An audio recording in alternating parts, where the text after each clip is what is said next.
So now that we understand how the year is built up energetically, and that's why it comes in as podcast 8, correct use of energy, we have understood that there were the original pillar project, as you know from the book, The Whole Philosophy, are the original division of our solar system into 12 lineages. And these were the original houses that governed the different programs inside the pillar project.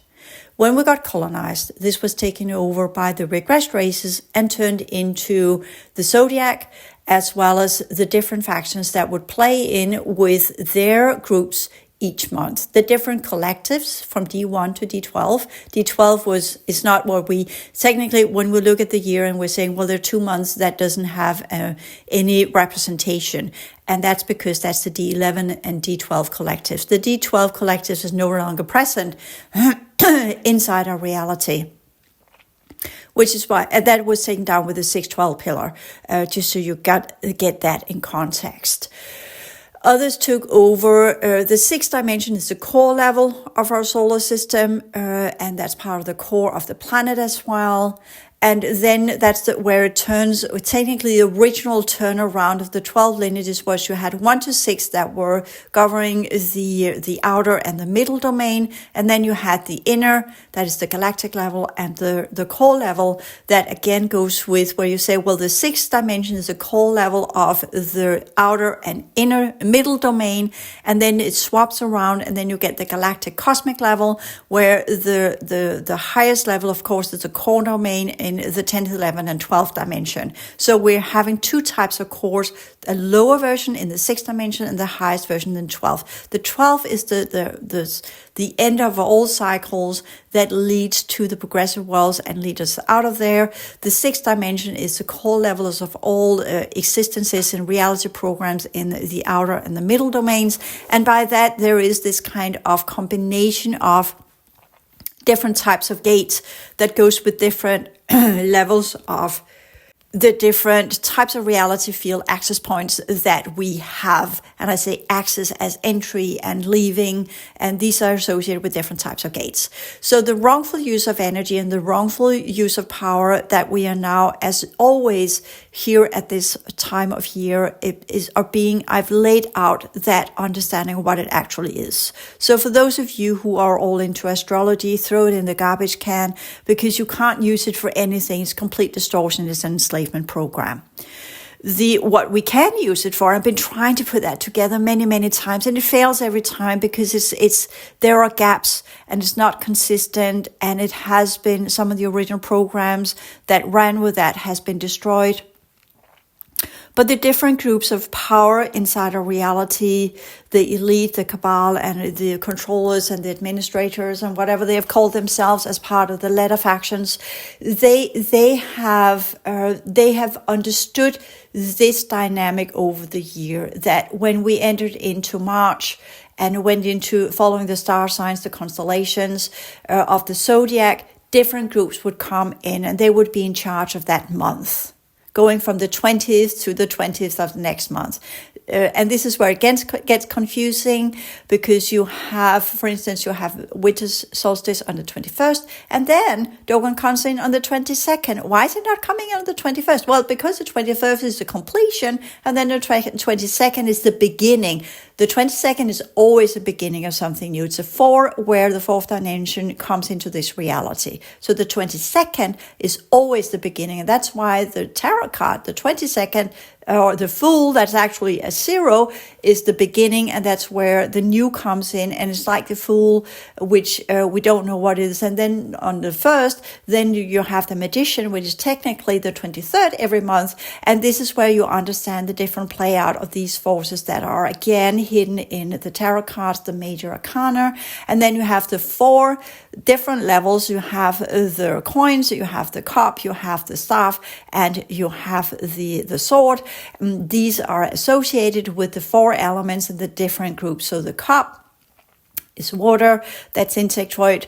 Then you have the coin, which is earth, and then you have the sword, which is air, and then you have the staff, which is fire. So they go through the understanding of what is, and if you really want to do the tarot cards, then it's actually to lay out the tarot cards and say, okay, which one of the 12 overarching themes are now in play, and you look at the major arcana, and then you have, well, you say, well, there are more than 12 cards in the major arcana. You're absolutely right. It goes up to 21, but that again divides into the different groups in the sets of the different groups that are controlling reality under the different overarching schemes. That again goes with the different sequences of numbers. It's very confusing, and that used to be part of a very advanced type of mapping that some of the original Celts, they were a hybrid race between Syrian A and Syrian B, actually had the understanding of.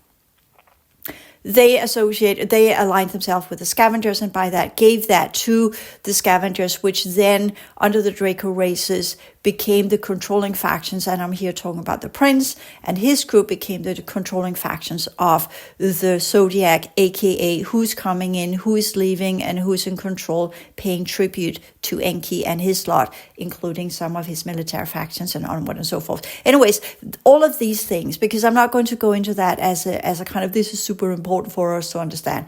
These are just the wrongful use of energy and the wrongful use of power that we are now being taught, read into, so we understand what to do each month. So the element of the month tells us which factions is in play. Some of them are present here, some of them are long gone because they're no longer part of this reality, as they were part of the letter races, as I call them. The Alpha Omega programs that came in, colonized us, and were to be here to the end of humanity. Alpha Omega. And these are the deities that typically go under different groups that associate themselves with different types of names that we know of inside this reality. They have different operators inside this reality that are assisting whatever they are doing.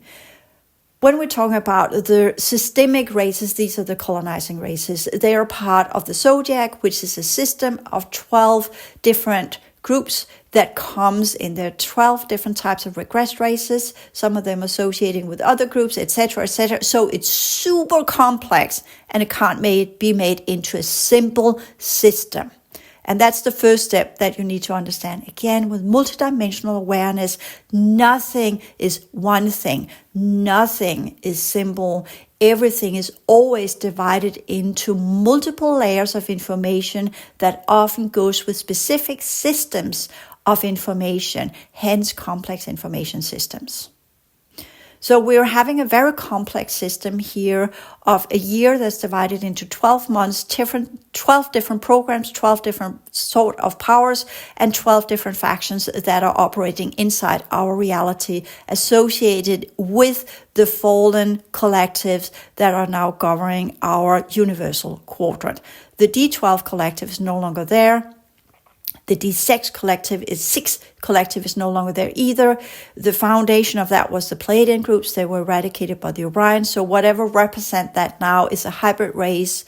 The Rostilians, as I normally call them, these are the Nordic races. They're not the original six-dimensional Pleiadians, but they're governing these portals to the degree they can, and they are allowing groups in and out, again through Neptune, which is a six-dimensional level. That is anyways, I'm not going to go into the planets because that becomes very confusing, because they're not really planets, but they are associated as such, and they're seen as such in the sky due to the program that we're part of, which is an interactive program. So when we look out and we say this is what it is, then that's what we're seeing. Technically, we're only seeing a specific type of thing through monoculars or satellites or any form of technology that can be manipulated. So we don't really know if that's what we're seeing or it's been tampered with, so we're seeing something else. And no, it's not the little man in the office that's doing that. This is extraterrestrial going in, technology going in and tampering with our satellites and whatever we've got out there, the Hubble telescope or whatever. It's manipulated from space, from the advanced technology. There's nothing to do with the little man in the office in Houston or whatever that's doing that, or part of NASA or whatever.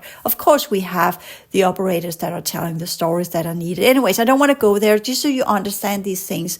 So step first, when we go into the correct use of power, understand that humans inside this reality are typically a tool for someone else. Step 2, that we have the true power to stop being a tool. Simple as that. So let's stop being a tool. And to stop being a tool, we need to understand what is actually going on, and that's why I'm doing this. So we have the different types of energies. We already talked about that, how the main program is being governed. And all of that is breaking down and being taken over by the militaristic Atlantean groups that are coming in with specific or completely different type of agenda that goes with the 2-8 pillar, where the foundation will be the matter and greed factions governed by forces of the underworld that will rise the next 3 months from January 20th when Dogon takes off, and then we will have the rollout. So the first month of the year, and that's why the president will be inaugurated or read in or vowed in or whatever you call it, I don't care, I don't give energy to it, will happen on the 20th, and it will come in power, and then we will know whatever they're going to play out in America. That will be the main station of these groups, and that will be the headquarters where they will operate from, and whatever that means, we will see within the next 2 years. Given plenty of information of that. What does that mean for the rest of us that does not want to participate in this, that actually wants to be either jumping on the subsidiary timeline later on, or already are on the subsidiary timeline, or at least want to do something else than what these groups are dictating? So we understand the first 3 months of the year are where we go through the underworld, and that means that we need to keep ourselves maintained and cleared and not tapping into step 1. As long as Dogon is there, there's this kind of calm, quote unquote. There are negotiations, there are all these ceilings, who's in power, who's doing this and who's doing that. It's a kind of what we call a false representation of the original councils of the original Pillar Project races. Okay. And since the original month's quote-unquote zodiac was the Pillar Project itself, now changed into the constellations of the sky that are associated with the different groups that are here. And instead of breaking our heads on the constellations, because they are just a group of stars you could put together in all different ways, which is part of the distortion program, and that is a program and not accurate. Let us work with the elements instead and say, okay, we know that what we associate with Aquarius is a kind of an air sign. So that means it includes avians. But every time I looked into Aquarius, I always get androids.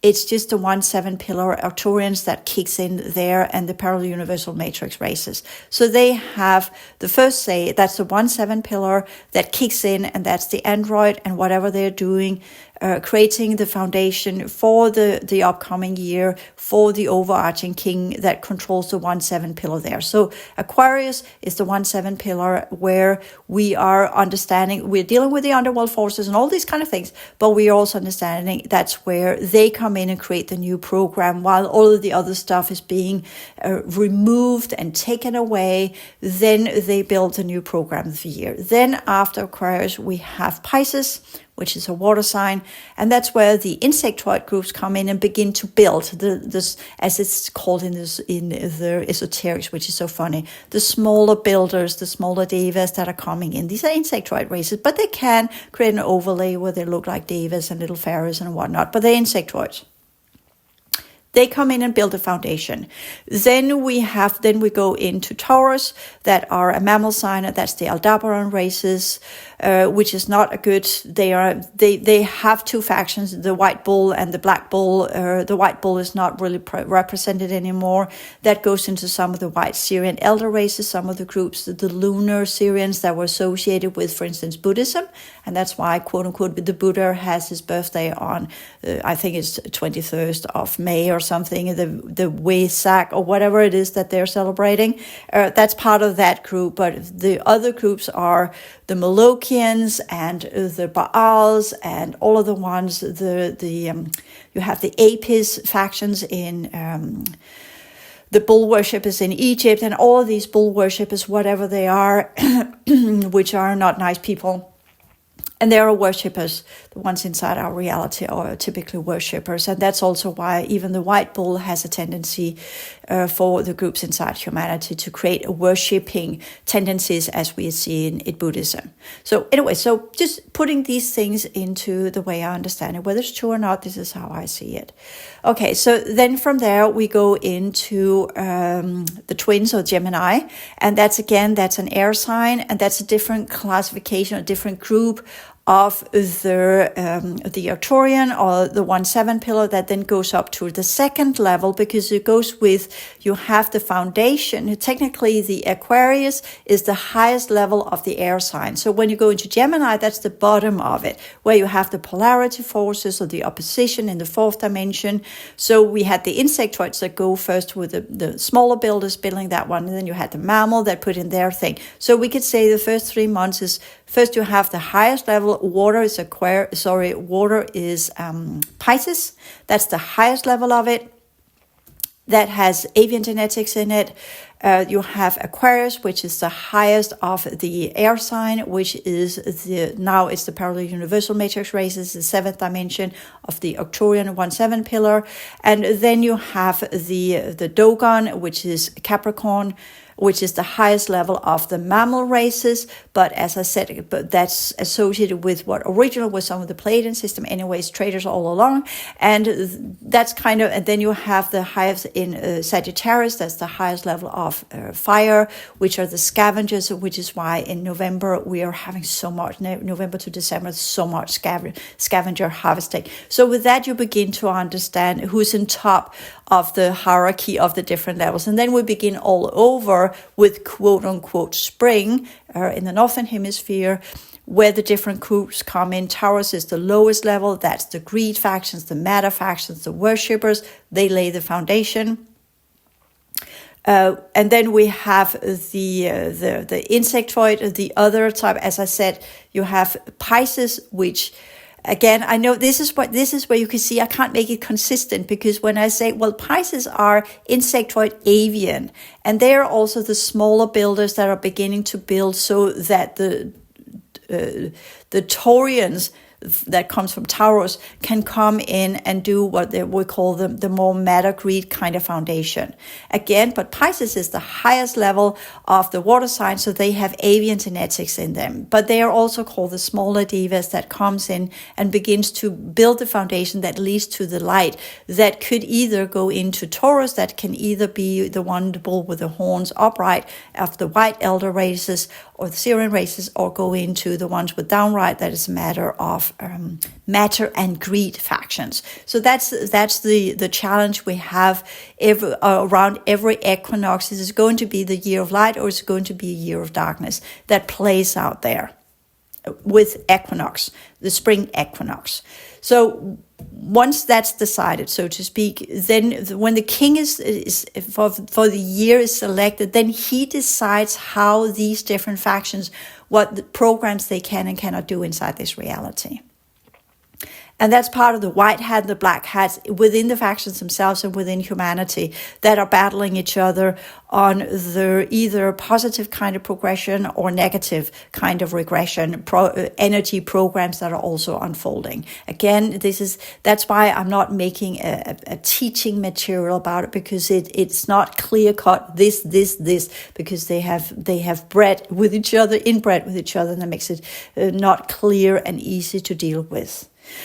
Okay, so we have Taurus, that are the Aldebaran races, and then that coming in the matter greed. Most likely this year they will be in charge, and not the elder races of the white Syrian lineages, even though they're still trying. That will probably just be for minority. They will most likely this year either pull out or do whatever they need to do. And then we go into Gemini, which is the lowest level of the insectoids that are again building. These are the builders inside of the outer domain, whereas the Aquarians the Pisceans are the water insectoid avian groups that are building on the highest level. And then we have the lowest level in Gemini, the little builders that are doing the service of others. They're typically completely enslaved. And then we have, in June, we go into the crab, which are, again, as I said, you see how I mess it up. Gemini are air element, and they are insectoid avians on the lowest group. Then you have the water sign and crab that are insectoid at the lowest group. So you have the first signs: Taurus, Gemini, crab, and then we go into Leo as the foundation of the. The Aries is the lowest foundation of fire. Taurus is the lowest foundation of the mammal Earth. I'm getting drained by this because it's so much to keep track on in my mind. So, okay, let me begin all over and step down a little bit. Aries is the fire scavenger lowest level that comes in when the year begins. Then we have Taurus that are the Aldebaran, the lowest level of the matter greed races that also has its polarity or the opposition in the white elder lineages that goes with the white bull. We have seen the worshipping of the bulls in different ancient civilizations. That goes with this constellation and the Aldebarans that chose to be part of our reality field. Then we have, after Taurus, we go into the Gemini, and that's the air sign, the lowest level of the air sign, with some of the lowest level of the avian groups that today also have insectoid genetics in them because they're regressing to the degree where they also turn into insectoids. That bridges into the lowest level of the insectoid races inside the water sign of the crab.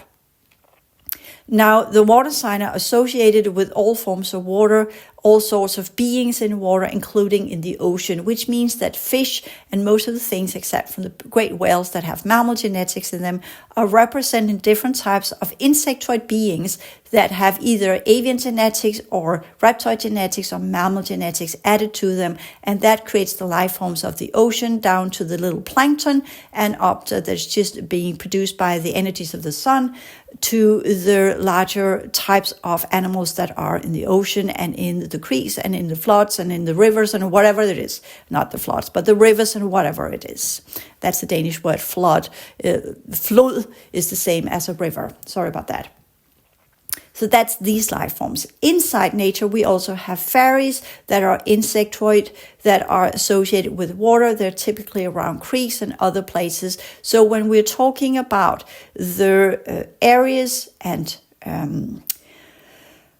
the bull, because Taurus is not the accurate way, the bull, when you talk about the ram, the bull, the twins, and the crab, then we're talking about the lower class of the building masters that are associated with the lowest level of the hierarchy of the colonial species. So they are all extraterrestrials, and they have holographic overlay that make them represent in different ways and forms. The ram, because of this worshipping in Egypt, is associated with different groups in the underworld. The bull, due to the worshipping of the worshipper groups that came from Aldebaran, are part of the old civilizations that are associated with the 2-8 pillar. Aries is associated with the 1-7 pillar and Arcturus. The bull is associated with the 2-8 going from Venus to Orion. The 1-7 is going from Mercury to Arcturus. The third house, which is now associated with the Gemini, is the 2 pillars that goes in 2 directions. There are 2 types of builders on the aerial, so to speak, lineages. There are the ones that are able to be on the ground, and there are ones that are able to be in the sky. They're associated with different groups of the avian groups that used to be the ones with wings and the without wings. So these are part of these groups. They are the ones that are the builders of extraterrestrial technology, including UAPs. UAPs belong to the lineages of the aerial, the UAP, flying UFO, extraterrestrial groups that are inside of reality as part of that, whatever that technology is. And then you have the crab that are part of the water elements, which is associated with the first level of life forms on our planet that are being engineered into form. And then you go from that into the Leo that were part of the 612 pillar. And again, going back, we had the 2-8 were Venus to Orion, 3-9 is Earth to Andromeda, and the 4-10 pillar, which is associated with the crab, goes from Mars to the Draco system as part of the life forms that were created inside our reality. And once you get that, then it makes completely sense, all the weird critters that are there. And then you have Leo that goes from that was supposed to be the 5th planet that no longer is there, up to Vega, that's part of technology. And I'm going to say, well, Leo is kind of, when you go with the constellation, you have, again, please bear with me, because this is a lot of information to have in your head. Aries, and number 2 is, again, Ram, Bull, what do you have? Gemini, Crab, that is the 4th. The 5th is Leo, but I know that's not often as it's associated with, but that is the 5th house that goes from Leo, and that's why some of the advanced civilization in Egypt goes with the Sphinx and the Leo constellation, not the Orion constellation that came in later on. And then you have number 6 that is associated with I know we got Saturn, and I always have issues with Saturn, but Saturn is technically the 7th planet, and that's because everything was moved around. So the 6th planet is Jupiter. That was the foundation of that, and then it went up to the 12th Lyran collective that was part of that one. And then we have the exoplanets, and then we go into a different scheme of reality that has very little to do with organization as we understand of it. So, and then you have the 7th house that then is the top level of the Arcturian level that comes in month 7. So we have Leo or the lion, and then we go into Virgo, that is the top level of the 1-7 pillar. That is an earth sign where you have completed the 1-7 pillar, and you have then begun the recreation, the purification of your organic vessel within the 1-7 pillar. Then you tip into the next level of the after earth sign. You have the after Virgo you have the air sign. Which is Libra, that is the scale where the scale has always been associated with, or the correct commitment is where you are ready to move beyond in terms of where you can proceed inside this reality field. And that's that type of Libra now is, again, when I look into that, there's not much of the original avian groups that were part of that type of processes. These are typically associated with the different brotherhoods, the different groups that are administering what we call a type of judgment inside this reality. From Libra, we go into, bear with me if I'm not doing this right, Scorpio, I think it is. That is associated with the D8 collective and the underworld. These are some of the draconian groups that are inside reality that are associated with that water sign. And then we have, after that, Sagittarius, and then we are almost through the year. So the 8th house and the 9th house. 9th house is Sagittarius. And this is where it's so confusing because it overlaps. It goes from the 20th to the 20th, which goes with the number sequences of the month, which makes it so confusing, right? It would be so much easier if it just began on the 1st and right to the 30th. But that's, again, some of these overlapping that makes it, that mirrors the original laws of the cycles that were, or the original cycles that would overlap each other. Okay, so now we have that understanding. If you want to make some kind of sense to it, you can write it down and try to look into what does that mean to you. But remember, all of this is the wrongful use of power. This is what you will see exhibit in the main timeline. And that is what they're talking about right now, how to unfold that into the main timeline that is going to go under these different groups that will now be associated with, first and foremost, the king that will come in and do that. And there is a discussion. One of the candidates are Enki. I don't think that's going to be that. I more see that thing that will come in is most likely one of the ones that comes from the 2-8 pillar. That would make more sense. And we kind of already know who he's going to operate through. There's not going to be a big mathematical epiphany, eureka moment there. That's kind of already in the making since it's on the 20th of January. And we know how that one's going to go. So what we know now here is the ones that used to know this and knew how to work with this and knew how to call in the different factions on the 20th of each month, which is both the judgment of what you have done in the previous month and where you can elevate into the next group within the next element, within the next faction, and make your arrangements there, which will position within a specific set of that upcoming faction within that specific type of DNA that you could then clear out or work with or whatever you choose to do to gain power. That was part of the way that some of the older groups within the brotherhoods and the elite and what have you have gained power, because they knew this setup. And they knew who to communicate with on the 20th each month, and they knew to communicate with the quote-unquote king of the month or the program of the month to get what they needed to get in order. And that's been part of the old creational cycles. When we are on the subsidiary timeline, we don't follow any of that. And that's where we need to get to, as I talked about in podcast 7, is that what you need will follow with the assignment. It will come from the subsidiary timeline itself. Once you are, there will might or might be similar dynamics, but it could also just be running as in kind of once we go into the unity field, all of these divisions subside and cease to exist. And then there's just one timeline, and just within whatever set of qualities that aligns with your original capacities will be what you will unfold. You will be aligned with your own energy system, and what you will produce will not be in alignment with the 12 months, but be alignment with the progression dynamics of the original 12 houses that goes with the different 12 lineages that are associated with our consciousness potentials.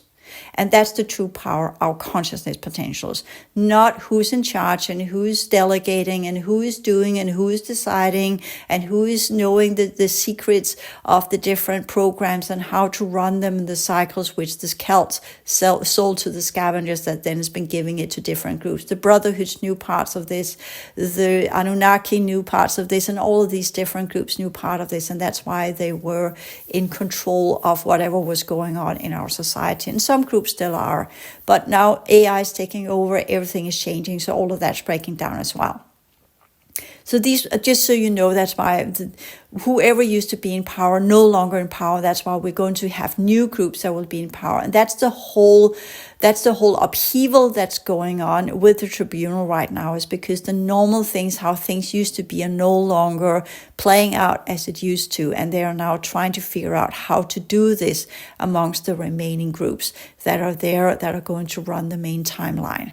And these 4 groups will no longer be what we say associated with the fire and earth and or the 4 elements and the traditional 4 groups that were aligned with the colonial programs. They will exceed and exhibit different types of power schemes and use of energy schemes that are associated with their lineages and their type of consciousness. So we are now literally moving out of the energetic controlled reality field and into levels of our structure as part of the completion cycles where consciousness comes in play, and with that creates these large divisions that were bridged in the original houses through the different reality fields that we participated in and chose to participate in, the timelines we chose to participate in, and the projects that we used to participate in.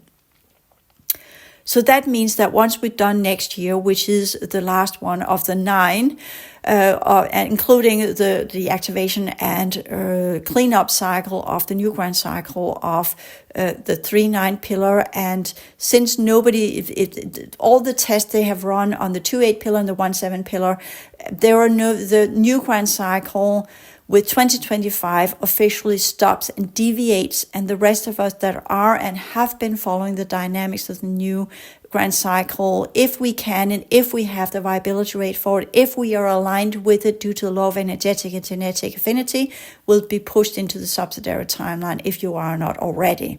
Those who cannot align with the subsidiary timeline will remain on the main timeline, and the new grand cycle dynamics will no longer play out as a push from the solar core, because that has been shifted into the Andromedan infusion. So the new grand cycle stops after 2025. I know when I began making this material 10 years ago, it looked different. But that's because it looked different. Where we are now, things are completely different, because all of the efforts have been pushed back into the original main timeline.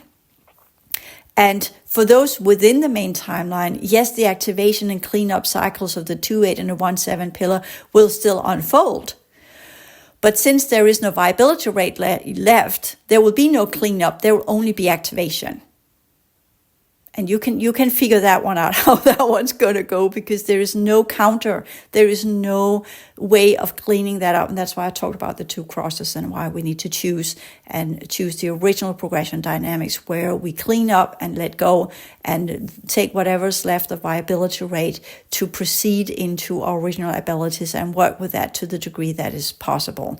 The other side will do the exact same thing, but within the cross of stagnation, within the activation of the 2-8 pillar, where there will be no cleanup, but there will be a consolidation of the 2-8 pillar inside this reality, including a consolidation of the 1-7 pillar and the android worlds. And that's why it's important to understand the different groups that have been here, who is left, who has pulled out. But that's part of letting go of the last pieces of the main timeline, where you understand these dynamics, how it has governed our world, including the programs I wrote about in The Souls of Humanity. But they were part of the old programs and the old factions that are no longer present.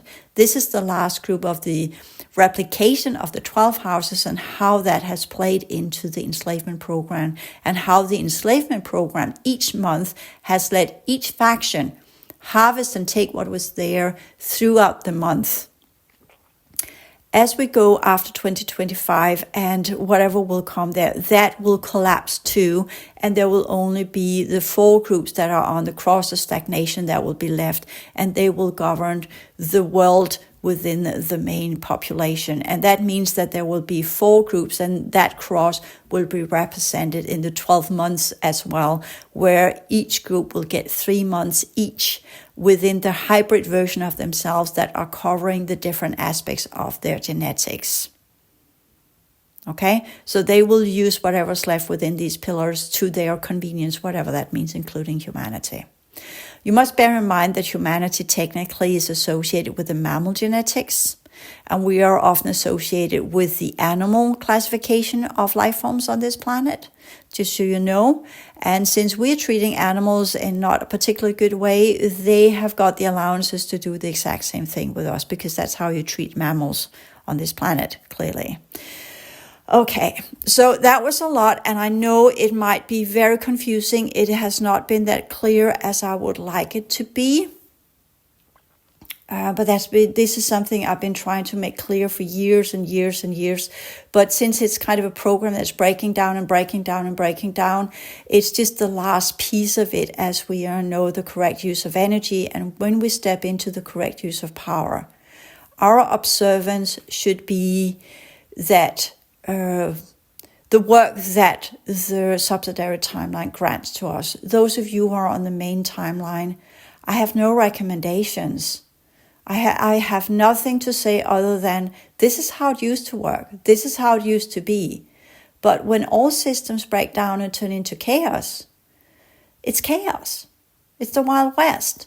Systems doesn't work anymore. and then it turns into entropy, and that means sections of whatever used to be will fall away, and then erratic energy will arise from that as things dustify and cease to be and collapse. It's like having a house that collapses. All you got left is rubble and what once were, and the energetic imprint of there used to be a house, but now it's just rubble. It's not manifestable anymore. And that's how we're going to see our world. Not that it's going to have sinkholes and what stuff, but there will be things that will, as it manifests itself as an activation of the 2-8 pillar, it will lead to chaos. What will be manifested will be something for the majority of the human planet, including all levels on the planet, including Europe and everywhere else, will have as its priority to generate chaos. That quickly then will go into entropy. So there'll be a lot of rise and fall of stuff. There will be a lot of things that will surface and then they will fade away. And that is very confusing. And that goes against when we talk about the construction work. So our true power is to stand in our consciousness alignment with the original 12 houses and the original consciousness potentials. And where we could divide into 3 sectors that we could work within. And then be on the subsidiary timeline and unfold that. When we do it from the position of consciousness potentials and not energetic potentials, then we avoid the inflation of the other similar energies that look similar but are distorted. When we work from a level of consciousness, we come under the laws of energetic and genetic affinity, meaning that only what's in alignment with our genetics will energetically be manifested around us. So we will be in a bubble of the energies that matches our genetics. The other side will do as well, hence the 2 crosses that are now there. Those who are on the cross of stagnation, their genetics will be activated within the 2-8 pillar and the 1-7 pillar, and they will exhibit energies that matches their energy composition, and they will put things into reality that exhibits their consciousness potentials. The android races are all about sustainable energy. Don't be fooled. They're insectoid groups. They are there to maintain as healthy bodies and a healthy planet as possible. Otherwise, they have no place to be. The 2-8 are associated with the mammal and the scavengers and whatever that is. 1-7 has also got scavengers. So they have whatever they want to keep themselves alive, whatever that takes. And if that takes a kind of something that for a short period of time, look at it if it's actually supporting, but at the other actually turns into chaos, as it always will at entropy, then you will see how much these are just empty words and empty uses of power, as we saw the last time the cross of stagnation were in play 100 years ago. We're playing out the same type, although the groups that are here now are doing differently. So we must be on the cross of transformation, understanding that what rises up will be us to work with, and instead of it turns into chaos, we will turn it into some kind of construction that will linger on as long as it's in use and has a purpose and function. And once it no longer has, we let it go and let it go into entropy and dissolve. That's the correct use of the houses, because we go through different 12 types of consciousness potentials working in sets of 3 with the original Trinity structure. And as I explained yesterday, the cross of transformation has the upright triangle in the middle that will turn to a wheel that will begin to spin around, that later on will divide in the 4th dimension into a wheel within a wheel or a ring within a ring, that will then divide into the 5th dimension where they have 12 different types of rings that will go on top of each other, that will go in different directions, exhibiting the energetic configuration of the 12 lineages, and then into a unity field where we will work in trinity structures with 3 different types of work areas each time that one of these sections are in play on the subsidiary timeline, and then we'll follow the dynamics of the original pillar project. That is why I take all the time to make the original version of the transition science and the original versions of the template sciences, so you understand how these 12 houses play out within the schematics of the pillar project and the different dimensional levels and the different aspects of what we can develop within the different trinity structures, within the different 4 segments of the wheel, the vision in 4 of the future on the subsidiary timeline. Okay, now I am dreadfully tired. It's been a lot to explain and difficult to explain, and I know this must be very confusing. It is confusing for me explaining it, a lot of interference. I think this is some material that must be worked with to some degree. Please bear in mind that if you do choose to write it down and try to make some kind of schematics of what I explained of the regressed race and the colonial forces and their programs, you will amplify it. Remember the law of participation. So this is where we know what it is, but then we're turning the other cheek. We know what it is, so we avoid falling into the traps of it. We know it, so we know that each month the cross of stagnation will play out a specific group that will also create a trinity that will be in control of reality under whoever, whatever will play out at that point. We will have our version of the trinity of the original Pillar Project wheel of progression that goes with that type of schematics I gave you in the whole philosophy book. But we also know that all of the races that used to be there are no longer there. The Pillar Project itself is no longer there. The architecture of that is no longer there. But we are using that understanding of the 12 months as, or actually the 9 months from March until December, as a wheel of creation where we are following the different energetic aspects of our holographic energy system to exhibit the different principles, rules, and laws in sets of 3, as I taught you in the template sciences, so that we build following the original dynamics of the Pillar Project each month. That's the correct use of power that we will learn to exhibit next year. So that's the last piece of the new grand cycle, where we take everything we have learned and put it into energy work and construction work so that we can build some kind of civilized existence from the subsidiary timeline inside this reality field as it goes into larger and larger sections of things that will not play out as whoever and whatever is intending it to play out. Again, as I said, there might be a possibility that humanity will change within the next 2 years, and we still have an Earth that is indecisive. But it all comes back to what we do and how successful we are. And at the end of the day, as I keep saying, this is the first leg. And if there are no second modules or anything that goes into the second ring, well, this is just our gateway. This is how we get out. And as we work more with these dynamics and understand them, the more the original, whatever's left of the original construct, will reveal itself for us so that we can get out, get to the safe zones, and cease to exist inside this reality. I think that's what I can share for now. And these are the 9 podcasts. And now you begin to understand the number 9, why I go from 1 to 9, since our Earth is from 3 to 9, which again exhibits the zodiac as we kind of know it in the original months, even though there are 12 signs. 3 of them are in the dark, and the rest is outer manifestation going from 1 to 9. And we are in alignment with that on the subsidiary timeline. So thank you for the last 9 years. We are going into the last year, next year, where we learn to truly work with our true power and what it truly means to be sovereign as part of the original lineages, and what that means for us and how we're going to exhibit and unfold it inside whatever's left of our original solar system on the subsidiary timeline. So for now, thank you for listening, and I hope this has given you the last pieces of the puzzle.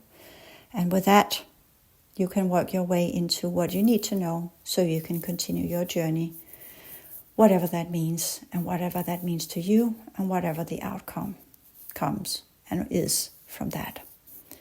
So, well, all good stuff in the world may be part of whatever we need so that we can proceed and progress in the manner that we choose, in alignment with our core abilities and who and what we truly used to be. Thank you.